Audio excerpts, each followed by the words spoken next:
Thank you so much for having me and for hosting me. I'm Olga Deutsch. I'm the vice president of an Israeli-based research organization, NGO Monitor. I'm originally from Serbia, from Europe, but I've been living in Israel and working in Israel since in the last, I don't know, 18, 19 years.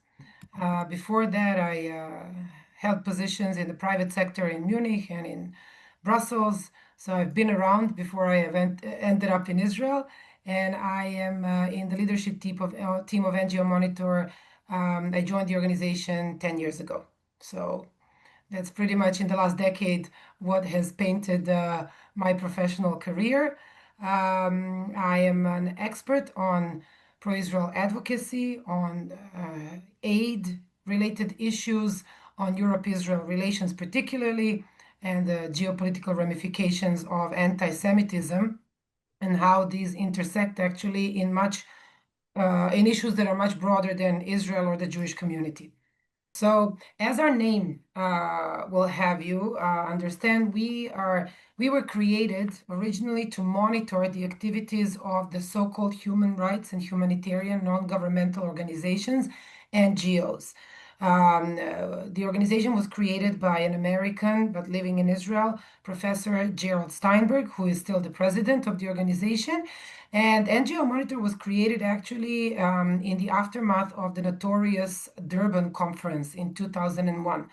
I see some people nodding their heads, but I'm still going to ask if I should explain what happened in Durban. So in 2001, the UN held a major conference in Durban, South Africa, to discuss how the world should fight racism as a global threat.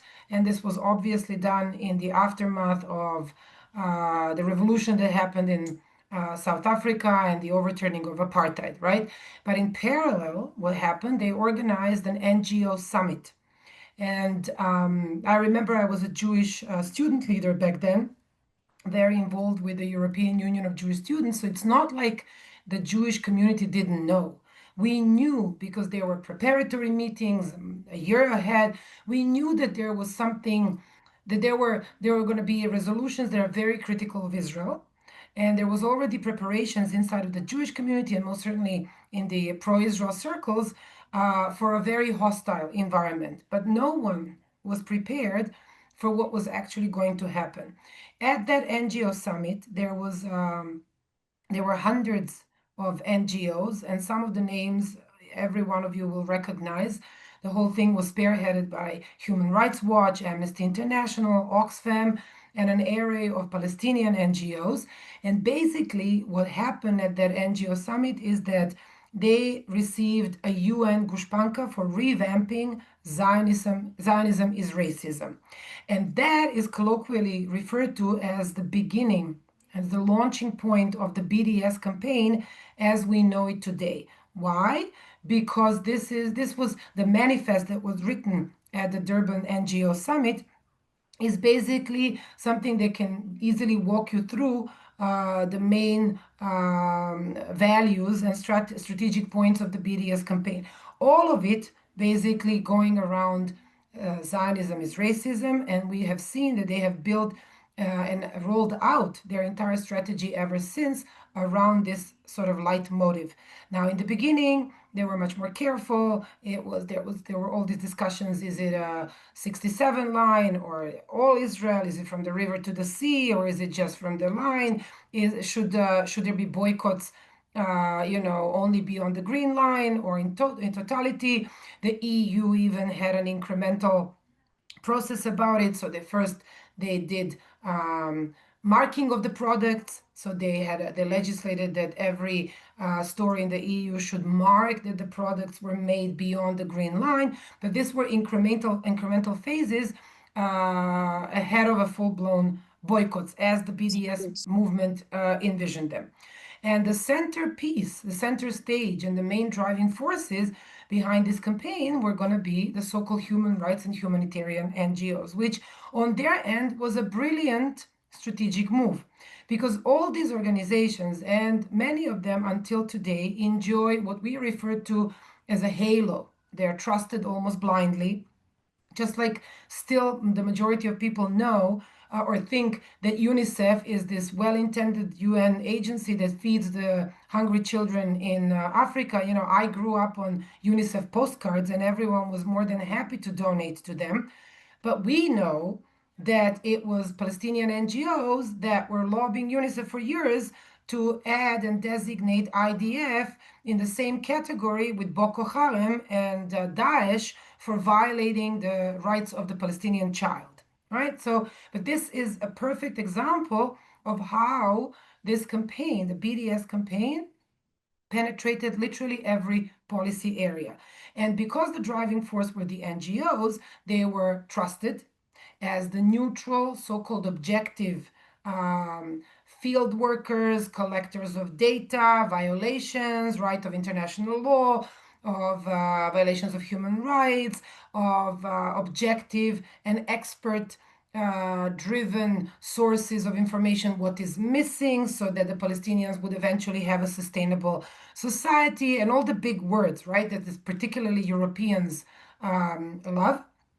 And over the last 25 years, this is turned from an NGO summit, a singular summit where this was rolled out, to a full-blown, we refer to it today, political assault on the right of the Jewish state to exist and the safety of the Jewish people globally, because the two are intimately intertwined and interlinked.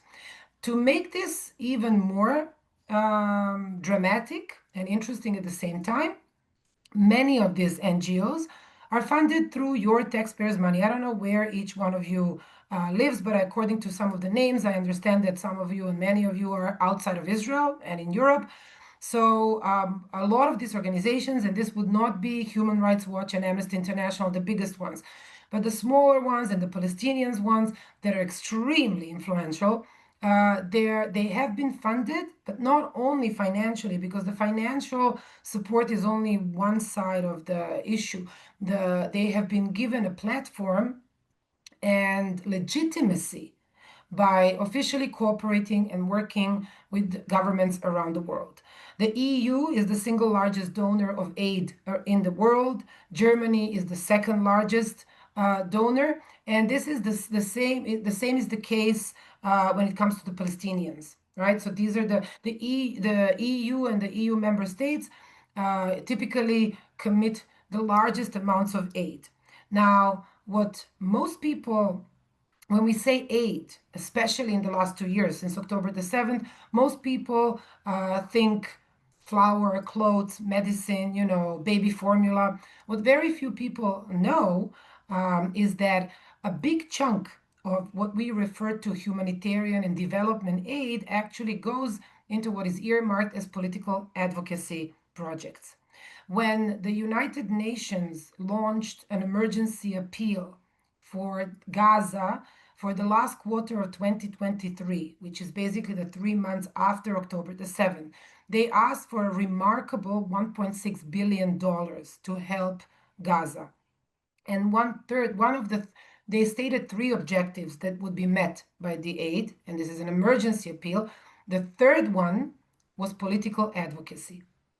I mean, think, the war is raging, right? They claim there's apartheid and genocide and starvation, but one of the main objectives that they want to spend official, like taxpayers' money from the international community, is political advocacy.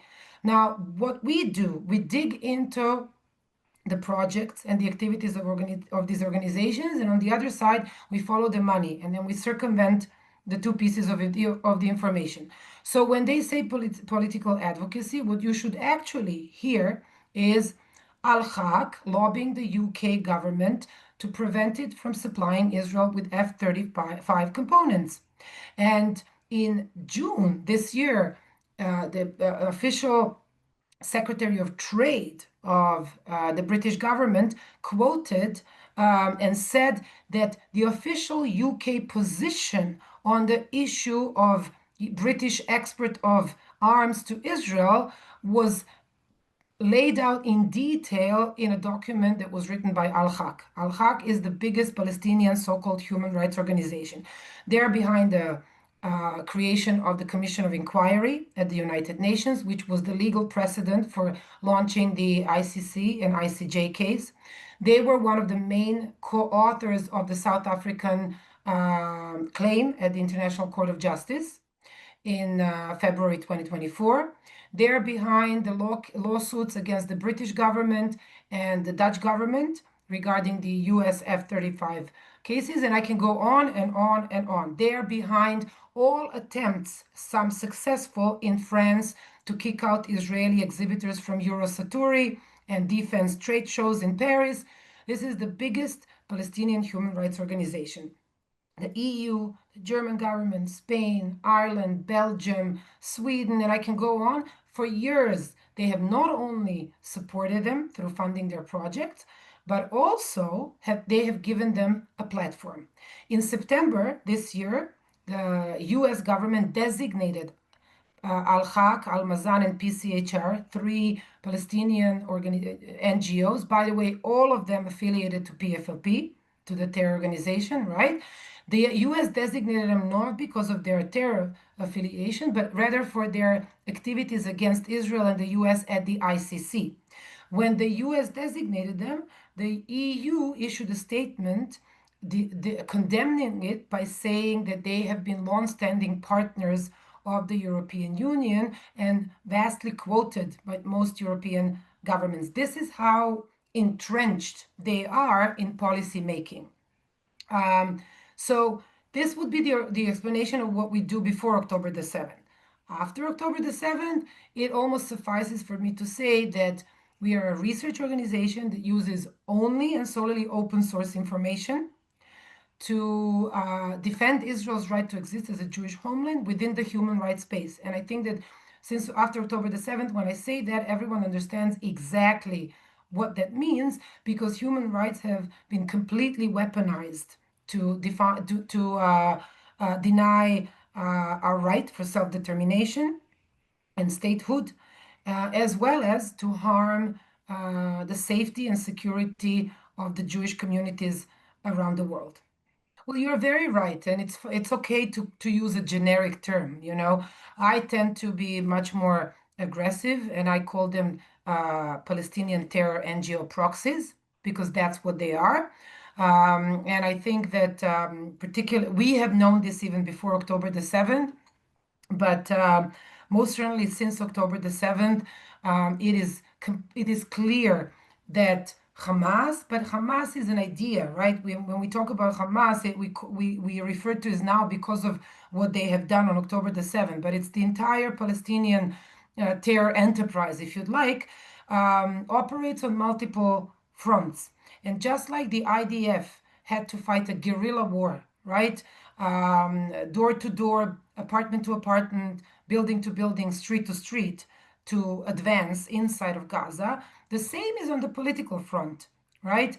And they come in different forms and shapes, because as it always is the case with hate, hate is best served in simple and small bottles, right? Meaning they come up with these very simple one-liners, right? Free, free Palestine. And it sounds so romantic. And the beauty of it, if you will, is that anyone can join and anyone can understand whatever he or she wants or chooses to. So some, will have a slightly more moderate thing, and they'll say, we just want to boycott, the products that were produced beyond the 67 line. And then, but we will call them BDS activists as well. Some will scream, from the river to the sea, basically calling for the annihilation of the state of Israel and the Jewish people, right? And we also call them BDS activists. And some will resort to terror properly. And then some will resort to full-blown political lobby, right? And political assault, because it is ICC, ICJ, it is arrest warrants, it is arms embargoes, it is divestment from Israel, it is resolutions targeting Israel and Israelis, right? I mean, the case that was just covered in the media earlier today, right, about Hind Rajab, the Belgium-based foundation that is behind kicking out Maccabi fans from UK, right? Hin Rajab was actually created in Brussels in October 2024. It's a completely new organization, and it is ran by a Hezbollah activist and sympathizer, someone who was trained and active in Hezbollah. But actually, they cooperate closely with Al Haq. And you can see that because their operations are way too professional from the legal stance, right? For an organization that was just created a year and a half ago to be that effective and everywhere globally. So it is okay to call them by a generic term. It makes it easier for us as long as we understand there are counterattack. And I deliberately don't call it defense because as much as I always detested the word asbara, I also don't think that we should be in defense. We should be smarter than that, and we can be smarter. We also don't have the luxury not to. We don't have the numbers, so they will always outnumber us on any front. For it's simple math, but we should at least be smarter. And in that sense, we should be like the elite IDF units, if you will, where we identify our targets and then we send them. But each target needs to be targeted with customized and for that target relevant attack, right? So in to translate it probably into things that might be more relevant for some of you. If it's an event in the suburbs of Paris, whatever, then you have to think, okay, have they been given public space by local municipality? Then I should go to the local authorities. I shouldn't take it to Paris, right? I should take it to local authorities, and I need to ask myself first: are they violating any of the laws before I take it to the pro-Israel against Israel? We have to think what is the weakest link, the weakest thing where we can attack them of theirs and then attack them through that, not go into the fight ideologically. I always say, and this is why I always detested the word asbara, I know I'm right. I don't have to explain it to anyone. I know we are right. We are on the right side of history. That's a fact. That's a pre-given. Now let's think like proper salesmen, right? How do I sell my product the best? Now, between that way of strategizing and the ultimate tool to fight all these attacks is regulation, regulation, regulation. It is a hard work because you need to do your homework. You need to know what is the local legislation, what law they might be violating, or alternatively, is there a local official and what is going to resonate with that local official? What does this local official care about? It might not be Israel, but it might be. I'll give you an example. In 2017, we basically passed a law in Switzerland, first of its kind. That, to you, it's going to sound like a mind-blowing thing. It said Swiss government will not fund NGOs that support hate, anti-Semitism, or have ties to terror. Now, it's mind-blowing because it should be a pre-given, but it was the first law of its kind in Europe. Unbelievable. Now, everyone celebrated it. We got, headlines in Israeli and whatever Jewish media. But I said right away, great. It's a first important step without which we will not get anywhere. But actually, for anyone who pays attention, it meant nothing. Why? Because it begs the question, who defines what constitutes anti-Semitism? And at that point, the Swiss government has not adopted the IHRA working definition, okay, on anti-Semitism. So, and they did not have their own definition on what constitutes anti-Semitism, leaving it completely open, either open for interpretation, or, in the lack of a definition, there's no way to implement the law. The Swiss at that point did not designate Hamas. They only designate Hamas as a terrorist organization after October the 7th. So you might legislate something, but you have to think 3 steps ahead of time. What are the next things that you have to do? And the next steps in the Swiss case were, okay, now we have to go in and define much closer. But at the end of the day, we can never, eliminate all the haters and all the anti-Semites. There's always going to be anti-Semites. And anti-Semitism is the oldest hatred, and it just keeps changing its wardrobe, right? And it adapts it to the context of the era and of the time. Which is why now it makes sense that it's embedded in the progressive human rights discourse, right? Um, in the 21st century.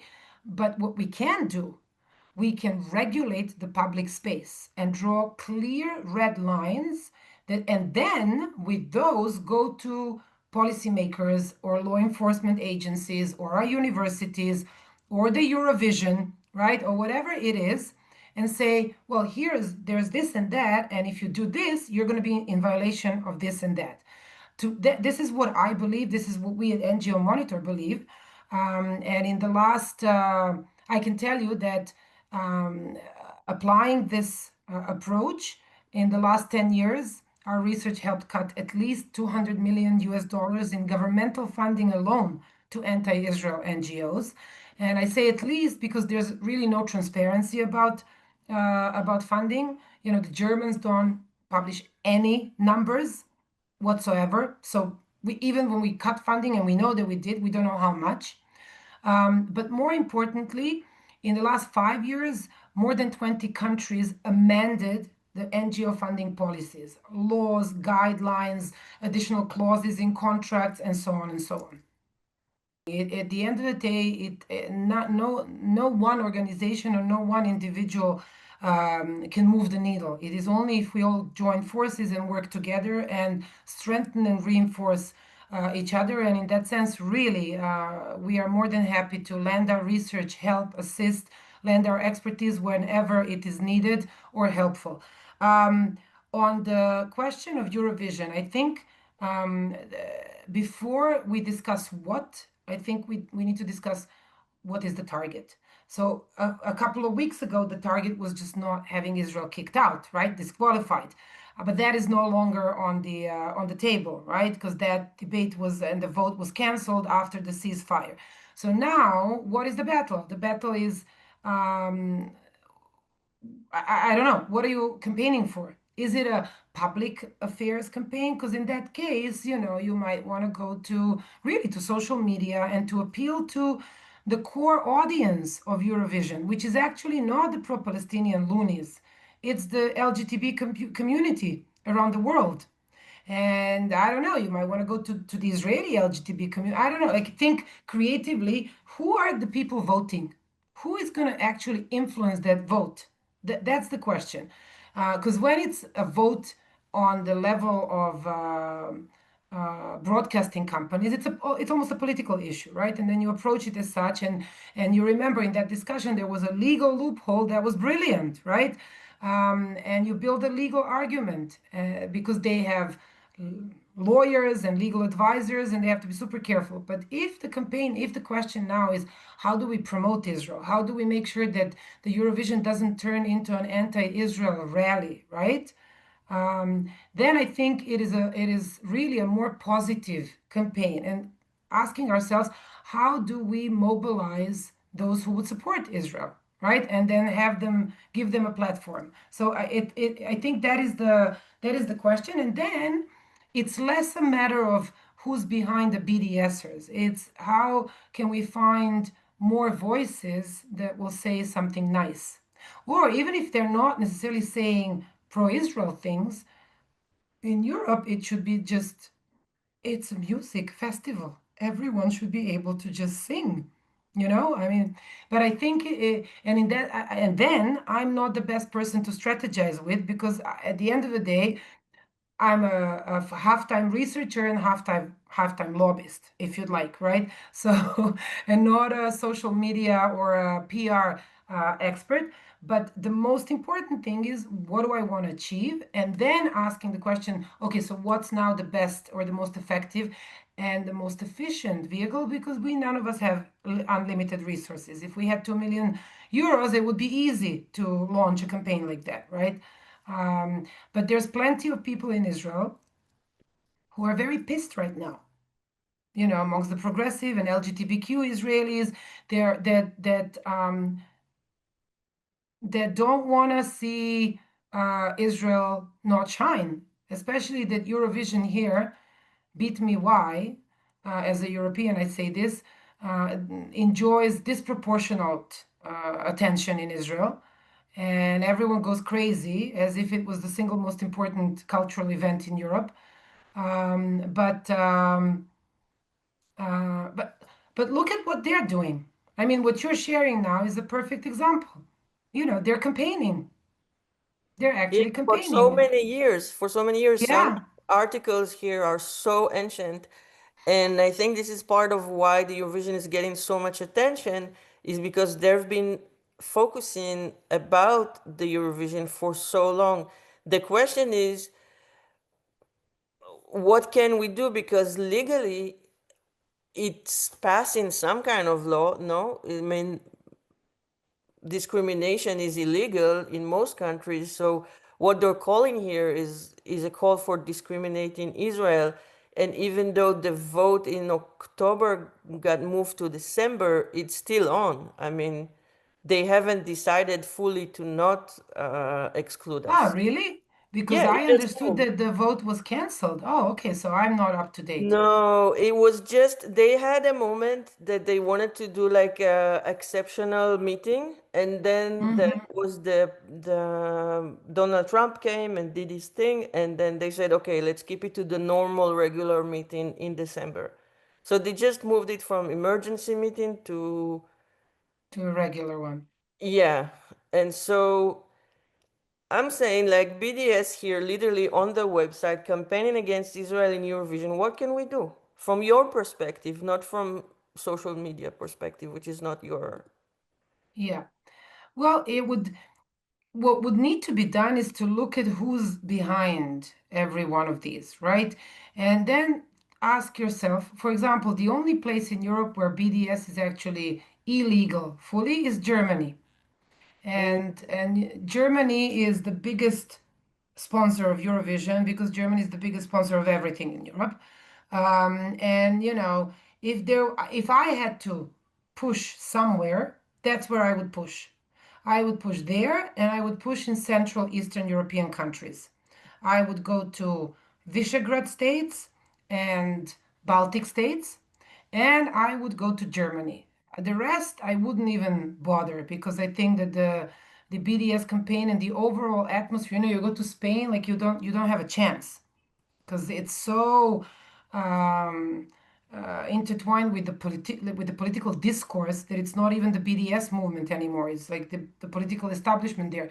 But in Germany, you can make a very strong and compelling case, and particularly now, you can. If I were to campaign, I wouldn't even call "Don't boycott Israel." I would call support the peace deal. Use their language, Trump's language. We all know it's not a peace. You know, in the yeah, media, I always correct them. It's a ceasefire agreement. But you know, they all call it a peace agreement. You know, there was the war is ended. Let's celebrate it. Let's totally celebrate it. But if I had to pressure someone, I would pressure the Germans. I would find a weak link in um, the German broadcasting agency house, who, if it got out that Germany supported a boycott Israel vote in December, it would embarrass the Germans. And in Germany, it is illegal. Germany in 2000 and I think even 2016 passed a BDS resolution, but in November 2024, they passed another legal like resolution that says anyone who doesn't recognize Israel's right to exist or defend itself will not enjoy any of the German funding on German soil or outside of it. So, and most particularly because the German broadcasting company is funded through taxpayers' money, right? So they, even according to the German law, should not be complicit in any way to any attempt to fully boycott Israel. You can criticize Israel. You know, the IHRA working definition is turned into a law in Germany as opposed to many other countries. And the whole notion of anti Semitism is taken very seriously. Now, the Visegrad states, you would need to go and lobby actually. If it's the vote in December, then you go to each country. The Baltic and the Visegrad states will most certainly not vote to boycott Israel. So then then it becomes a political a political game of number of votes. Now, I know that some of the countries said that it's not just a matter of vote, but if Israel is not disqualified, they will not participate. So it's a major financial risk for Eurovision. But but I think if you know, in a few, if a few countries made a very strong uh, case. Now, you could also, I don't know, I'm making this up, right, as I go, but like it would be interesting to check um, which country has the EU portfolio on culture, right? Okay.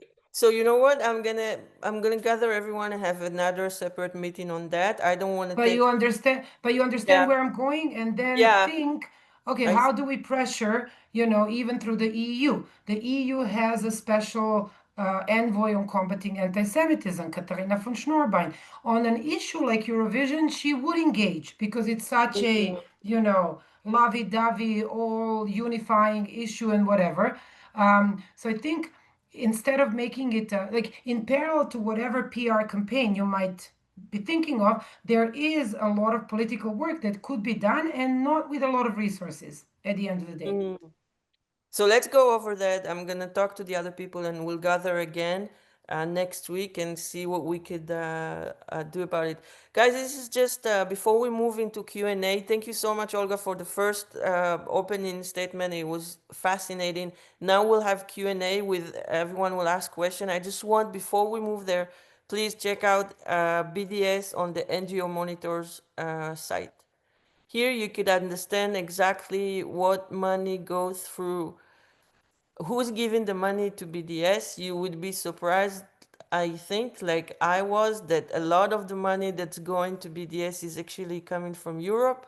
I always thought BDS is a Qatar financed operation, but actually, like we heard in another Follow the Money event that we had with Dr. Enrico from Mexico, I think it was, a lot of the Qatar money goes to universities in the state and things like this, and then European money actually finance the entire And hostility. there's a, if I can jump in here for a minute, there's a logical explanation to this.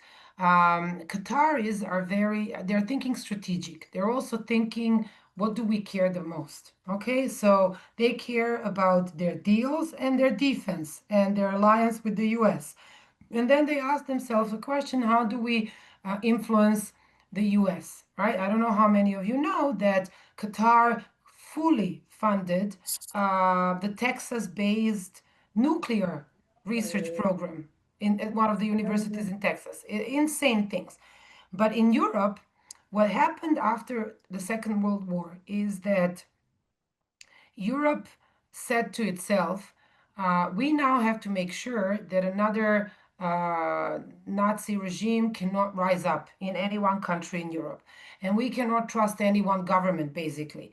So, unlike in North America, where charities and NGOs are supported through foundations, individuals, businesses, and so on, in Europe, the countries, the government said, we will take it on ourselves because we want a thriving civil society that will work like a complementary force to the governments and sort of as a morale, right?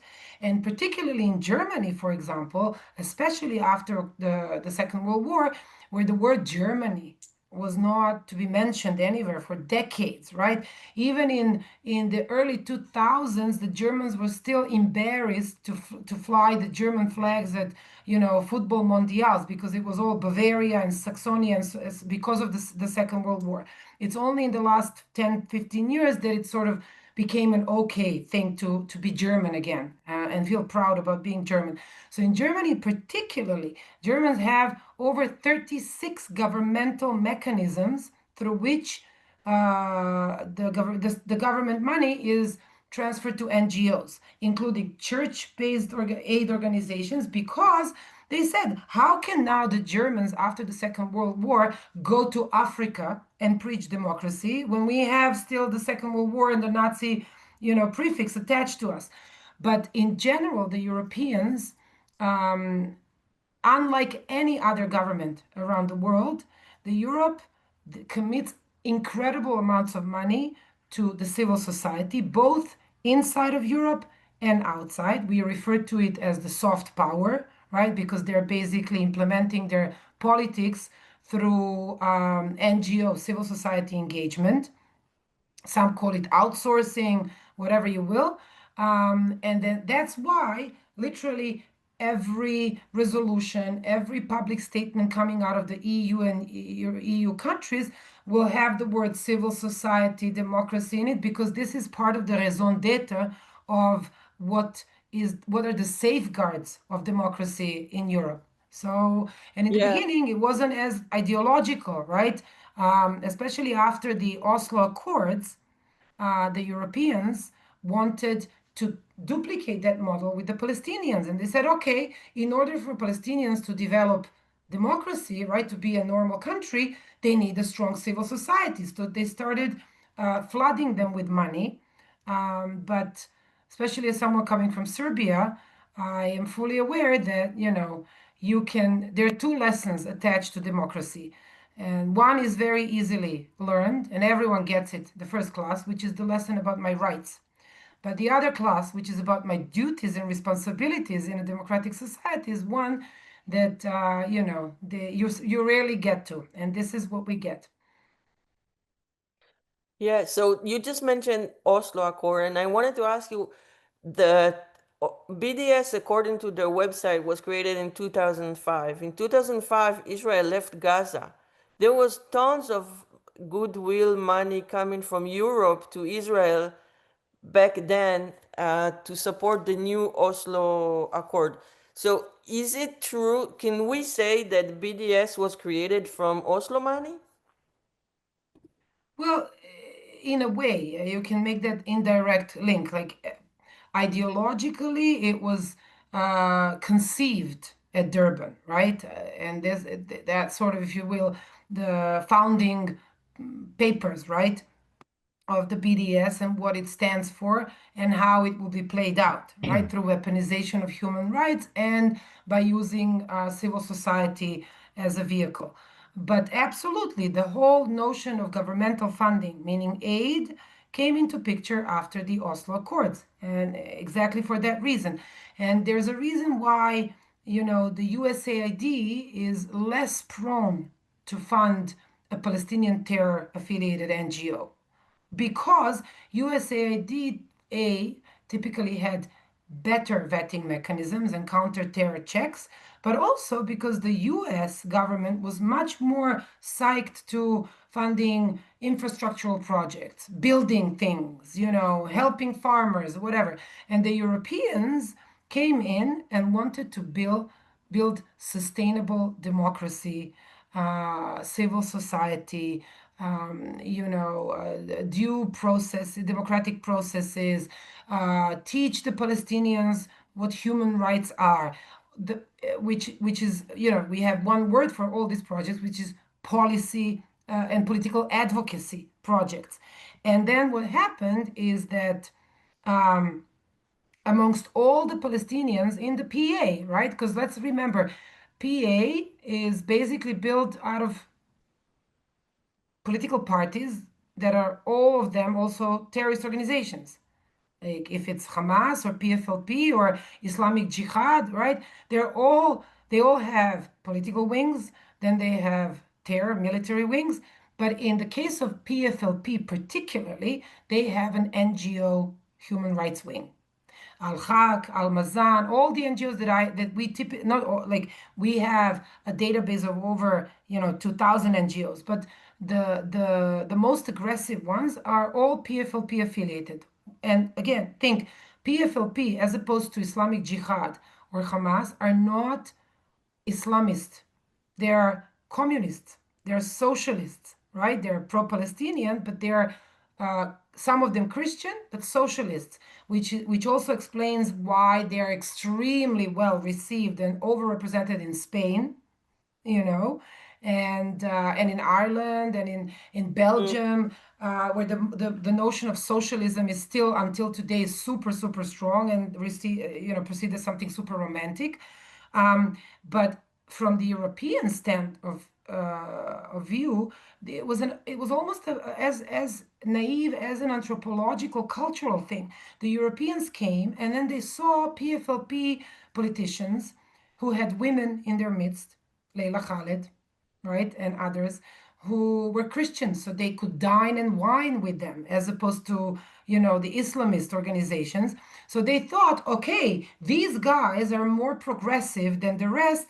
They are the best vehicle, for us to build, democracy and promote human rights in the Palestinian society. And the PFLP on their end figured out that it's that easy. All we have to do is create a bunch of NGOs, and that's what they did, dealing with different type of human rights, if you will. So you will have one dealing with children rights, DCIP, and one dealing with women issues, one dealing with health issues, and so on and so on. And they started literally milking the Europeans for hundreds of millions of euros in development and humanitarian aid, which all of them went to political advocacy projects, most of them evolving around Israel occupation, fighting Israel, fighting occupation, what you call colloquially BDS. Yeah, thank you. Go ahead, David. Everyone, put your tiny yellow hand if you want to have a question, please. Go ahead, David. You're First of first. all, thank you for your amazing work. Absolutely fascinating. And you mentioned that you had like a database of over 2,000 organizations. Is that something that is like public? This like we can look it up, because on your website there's only like a couple of organizations, not all the 2,000. Of course, there's like the main ones. Well, if you go here, if where you are now I'm not sharing the screen, so I can't, right? Go, but this where you are now, where it says NGOs, this is organized in an alphabetical order, right? So these, what you see now are only NGOs whose names start with the letter A, and it goes on and on. Now, we do have. This is the mapping of the organizations behind the U.S. and Canada campuses violence. But we have a database of, I can't say all, no one can say all, but most NGOs that are active, they define themselves as human rights groups and are active within the context of the Israeli Palestinian conflict.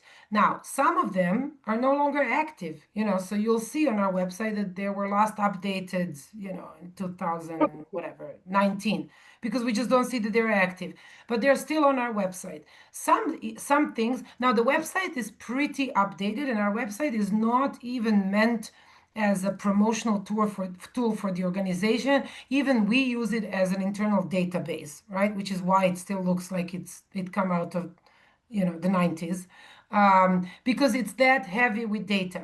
Now, it still doesn't mean that you'll find all the relevant information on each organization's info file, and I'll tell you why. The best way to search our website is actually per topic, because some of the things we will have published in a horizontal report about one particular organization, or we will issue a report debunking the apartheid claim, and then we will flag all the NGOs that were pivotal in that campaign and driving the lawfare campaigns, right? Or we will issue a report on whatever, any one issue. And we are only 18 people. And as you can imagine, there's abundance of work. So we don't always prioritize. And I say this as the head of the organization. I don't always prioritize updating the info files, because it's a lot of work, right? So the best way to work with us is to reach out and ask us, and we're happy to not only send you whatever we have, but also customize it. If you tell me I need it for, I don't know, for a French official, I have a French researcher. I can even most of the time send it to you in French, and we will have some of the things in French. Some of our reports were written in French because the outreach was meant for the French audience. But my French researcher will also be able to give you a much broader context and data when it comes to France. So it's not only the NGO database, and also you would need to, to truly target an NGO, you would need to look at their activities, but then also look on the funder page, right? Which is the funders, where it says NGOs and funders, one before. There you go. Then you go to government funders, the second one. This is the list of governments. Per government, you'll be able to see, what do they fund at the bottom of the page. You'll see an actual table, and then we well, here it's not that many. It's Australia, so they don't have as many funding mechanisms as the Europeans. But if you take any one European country, there you go. You see, there's always a table where we list the name of the NGO, the year. Now, the tricky part about the funding here, it's interesting that we do this. If you take any one of the groups, but say the first column says 2022 to 2026, because you need to know how to read this. This is almost final. Every government, allocates money through a project. Now, projects have granting periods. They're never for 1 year only. So it's even, and you need to be careful when you quote us, right? To say not only the amount, but to also say for which funding period, because you don't want them to say, well, that's not true, because they're getting 250,000 euros for a granting period of 3 years, which means it's much less per year, or whatever it is. Just be accurate. And everything on our website is fully sourced, as you just saw, because um, we source it to the original website of the government or the NGO. Why? So Many have asked us, why don't we use special search engines and AI, and what will you? At the end of the day, it's a very simple reason. When I sit in front of a policymaker, I want to be able to say to him or her, if I can Google it, so can you. You don't need special intelligence services or ministries or police or counter-terror, offices. 99% of the information that is needed to make a case against these organizations is readily available online. So I always use your website through the search box, but it's true I've never looked for like a full out NGO list. Does that exist here? Or is No, just through the subject? we don't have a full list. Okay. It's all in It's alphabetical like, order. yeah. Now, if you go to publications, for example, there, you go to reports, for example, you'll have a chronologically ordered order of things that we have issued, from today moving backwards. So here, this is probably the best way to think, okay, what have they done recently?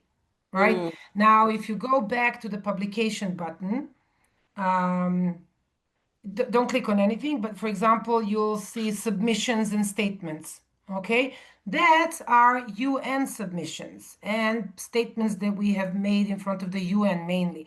So there is order to the website. You need to learn how to use it, but there is no one place where everything is there. First of all, as you can already understand, it's too much information and it's overwhelming for most people, which is why I stress again, feel free to reach out and just ask what it is that you need, and then we'll be happy to help you navigate the incredible amount of information. There's too much. It's insane. Um, yeah.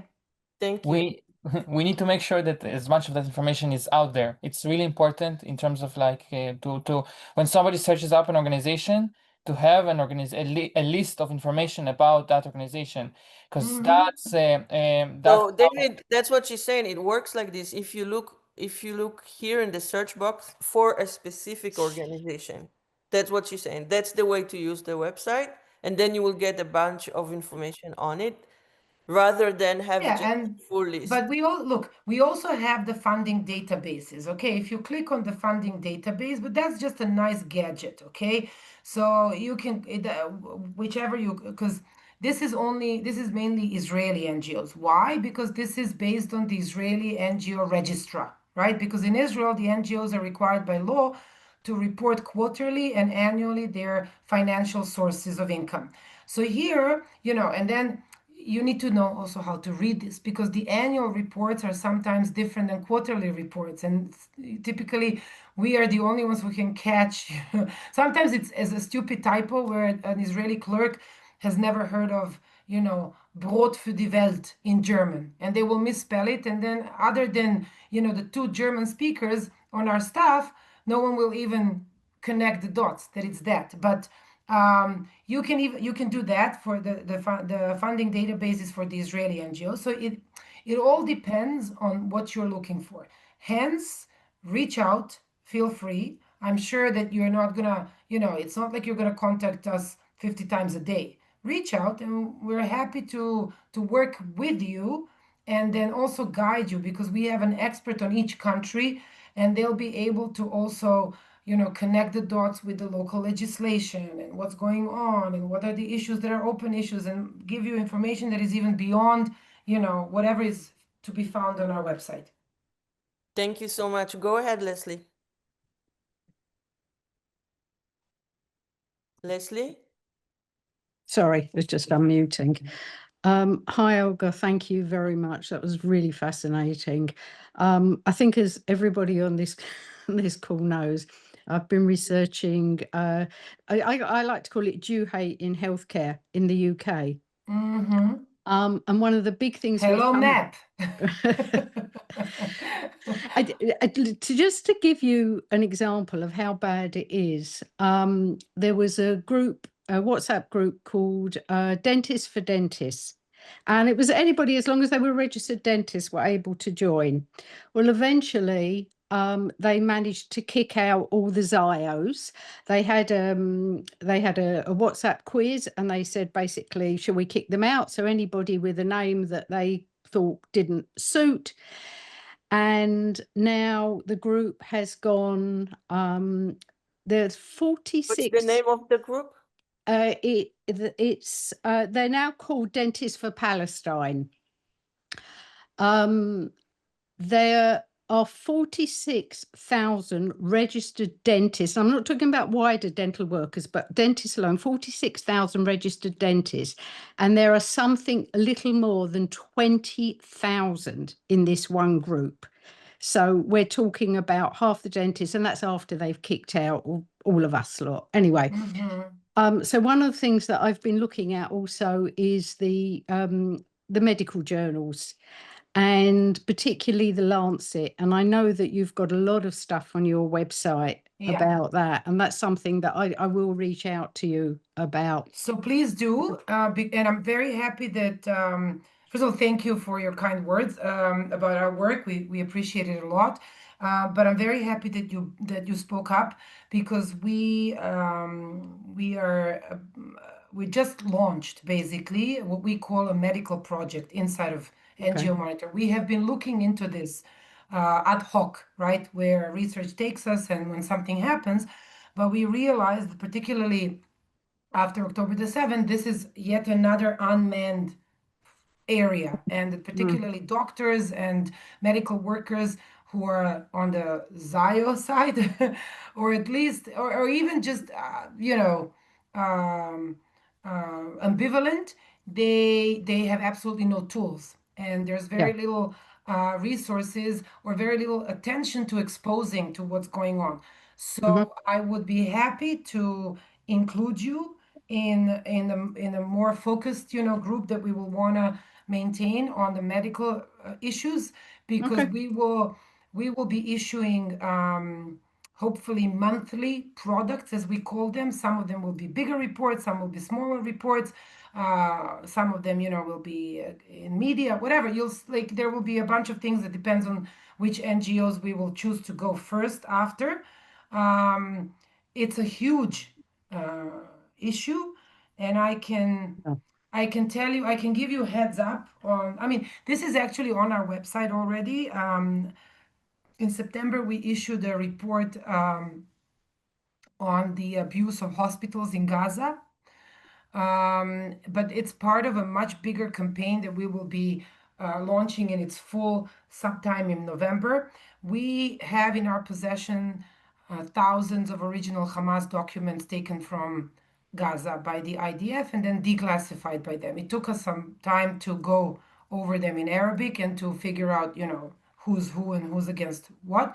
But we are now able to completely deconstruct how Hamas completely instrumentalized aid NGOs, including medical NGOs, and the entire aid structure. So I can tell you, and this is in the hospital abuse report already.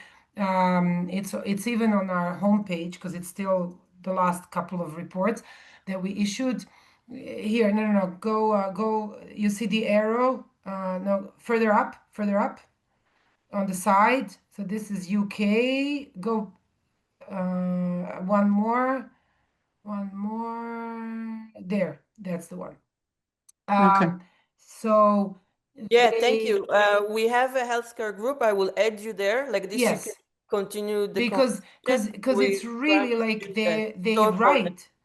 Yeah, write that Hamas used and had a separate branch in every hospital for its people, and that every NGO, the medical NGO, had to have a Hamas shadow person, and they were not allowed to come anywhere near the Hamas, branch of the yeah. hospital because they used it as a base.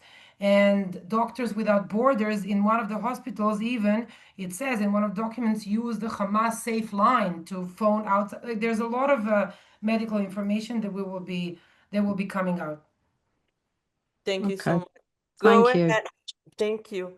Um, just to connect back to David that was talking before, he has a website, a huge SEO, and also an AI website. So I will connect you guys as well. And Leslie. Go ahead, Galia and Aaron, and then we're done.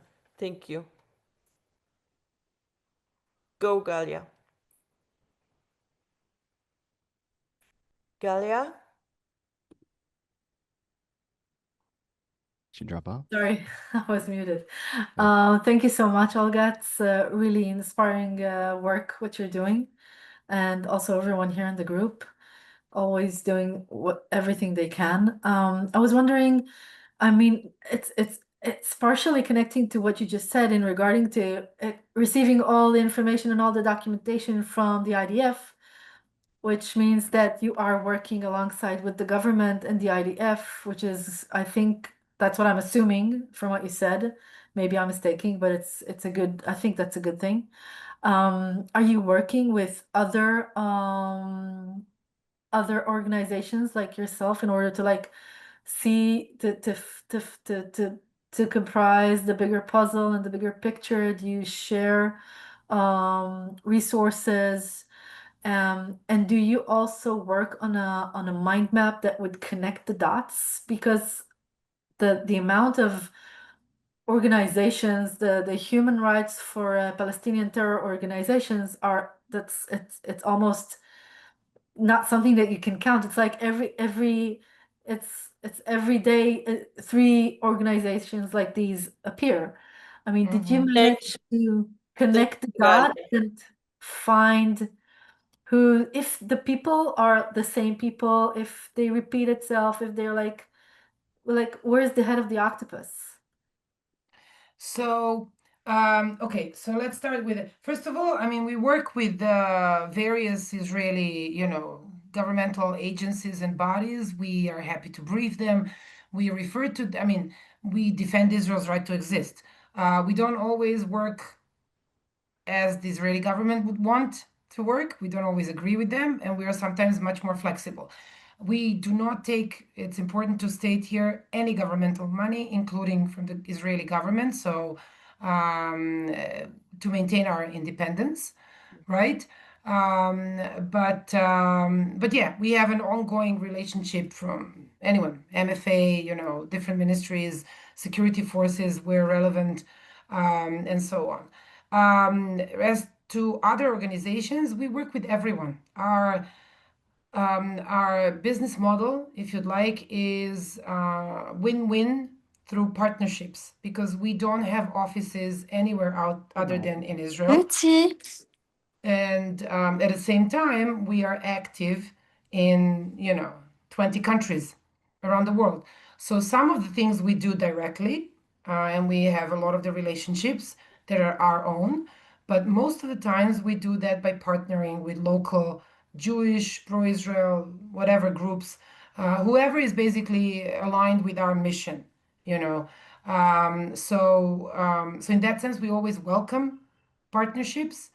We are also co-founders of something that is called Europe Forum, which is a non-formal platform of 40 pro-Israel groups working on Europe-Israel relations from the pro-Israel perspective, where only 5 or 6 are based in Israel and the rest are scattered in 20 countries around Europe. These are mainly organizations rather than individual activists. So if any one of you has an organization, I would be happy to have that conversation and have you join the forum, because it was created to boost collaborations, strategic conversations, working on similar campaigns rather than working in silos. So that's as to corporations.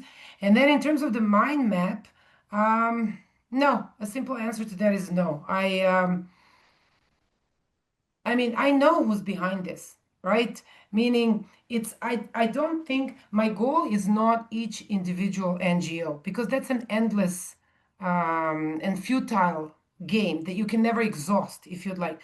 My ultimate goal, and even when we cut funding to some of the groups, even our donors will say, "Oh my God, that's amazing! We were one of the first pro-Israel groups that could put an ROI, a number on our impact, right? I cut whatever." The EU, based on our report after October the 7th, the EU alone cut 28 million euros to Palestinian NGOs. Boom.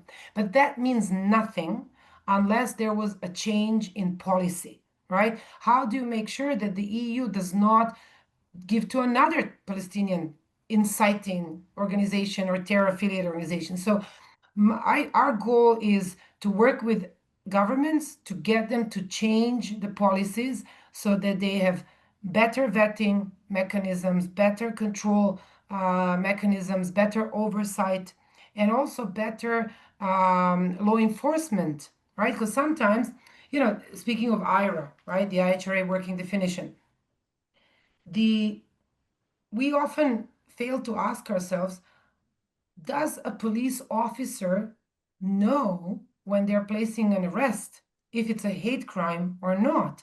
It's not enough to brief a Bundestag member, right, or a member of the French Senate. We need to translate that and train literally everyone, from local authorities to law enforcement agencies to school boards to teachers. It's an endless job, but I feel that if we do that, we are addressing the issue much more structurally than fighting each organization. It doesn't mean I'm not going to expose them, I'm not going to go after them, right? All these things, but to me, they're a vehicle that I go after, and I use their PFLP connection to make a compelling case with elected officials to say, now you have to legislate some language that will make sure that you never again, right, engage or support or fund a terror affiliated organization. Thank you so much, Galia. Go ahead, Aaron. All right, thank you. Yeah, thank you, Olga, for everything that you're doing. And what I want to say kind of connects to what Galia was talking about with the mind map, and kind of what you were talking about with sort of the funding flows. Israel's existence has always been. Sorry. So for the last like 4 or 5 months, I've been working on research, kind of trying to lay out the behind the scenes of how things work, with the Gaza aid, kind of, theft and the whole kind of system that happens behind the scenes. And as part of that, I've sort of visualized kind of the step-by-step of what happens there. And so NGO Monitor has been a key go-to source in that process as well. And so it's great that you mentioned that you have even more materials that you're getting ready to share. I would like to help however I can, if NGO Monitor to be interested. I believe that there's so much information, and I think that this is why Gali was talking about the mind map. It blows most people's mind. It's so huge and overwhelming that you need something to kind of help you zoom out and kind of see the big picture. So that's what I've been trying to do, is sort of map out so people kind of see the very simple step-by-step process that they go through to help, fund through back channels and to steal aid and sell through the black market and things like that. And so I think that first of all, I'd like to connect, offline if possible to maybe talk about that. And then, if there's any other things, any other ways I can help as well, especially with some of the things you have coming out, how to help visualize and help people understand and contextualize, the scope of the problem and, kind of what it's connected to and what it impacts. I think that would help it to kind of resonate in a lot more areas. Well, first of all, thank you. Absolutely, I would love to connect. I mean, look, absolutely, it would be a super important exercise, and I think very useful for many people. Just don't forget that our target audience is not the broader public. So Hmm. my primary goal is not to educate, even the broad Jewish audience, right? And explain to them exactly. I'm working now on a visualization of this Hamas, instrumentalizing aid in Gaza into weapon of war. But Hmm. I told the company that we're working with, my target audience is policymakers. I want to be able to screen this 1.5 minutes video in the Bundestag or in the British Hmm. Parliament. That's where I want. Now, does it mean that I will not be able to use it on social media? For sure, right? And people will understand. But my primary goal is not to map out everything and educate, the pro-Israel community. As Hmm. important as it is, and I have to, again, we're just 18 people, so with, again, limited resources, so we have to be laser precise where we invest them. And oftentimes, I have learned through experience, you don't need more than 3, 4 very strong and compelling examples to Hmm. make your case, right? We have done incredible things in parliaments around the world based on a handful of examples. If they're strong and compelling, then the elected officials realize that there's a systemic problem, and if there's initial willingness, that is enough for them to, initiate a legislative process or a public hearing or whatever it is. So sometimes, again, it's a question, who are we doing it for? And I'm Yeah. happy to have that conversation with you. And then, but in my humble opinion, we are past the point of an exhausting mind map. I think we all Hmm. know it's not because it wouldn't be super helpful or to organize our thoughts, but I think we're at the point where we need to strike back and and focus on how we do that best. But Yeah. but if you would like to engage, sorry, it's 7:15 Yeah. p.m. Well, I think it's a two-way street. Number one, it's a question, how can we help you? Okay, so whenever you need information on organizations, on funding of a certain government or whatever it is, I think it would be good to figure out a communications channel that, Okay, so that I'll add allows, an NGO yeah, Monitor group to our collaboration hub, and everyone that wants can join that. That makes perfect. sense. And I might, with your permission, add another researcher of mine just Of because course, of course. I'll say to you bluntly, I'm not going to commit to answering every message. It's too much for me. And then I just, Yeah, yeah, lose yeah. my focus. Great. But I will add someone from my team. And then whenever there's an inquiry coming from you, we are happy to help. That's Perfect. on that side. On our side, it is, look, flag issues for us. We don't have boots on the ground. We don't have eyes everywhere. We see them, we screen them in the online sphere or at the UN, but we don't necessarily know what's going on locally. If you want to do something locally and you think we can do it together, absolutely. If let's talk. Like, I think this conversation, I could give here a generic answer, but I think it's better this conversation is better done in each country's context, because in each country I can also connect you to other pro-Israel groups and actors, or what will you, and then figure out how do we do whatever we decide to do together, right? So I don't have a one answer to that, but I think it will be based on ongoing exchange and communication, and then figuring out, because I don't know what each one of you does. It's a little bit of a, I mean, I was We'll happy to just take answer it from questions, there. but Yeah. exactly, but I would need, we would need to know what each of you does in his or her country, and then I would be able to tailor it, and say if it's a legal issue in UK, or if it's there's in each country is also its own universe. Thank Thank you. you so much. I was very honored to be invited. Thank you for everything that you do.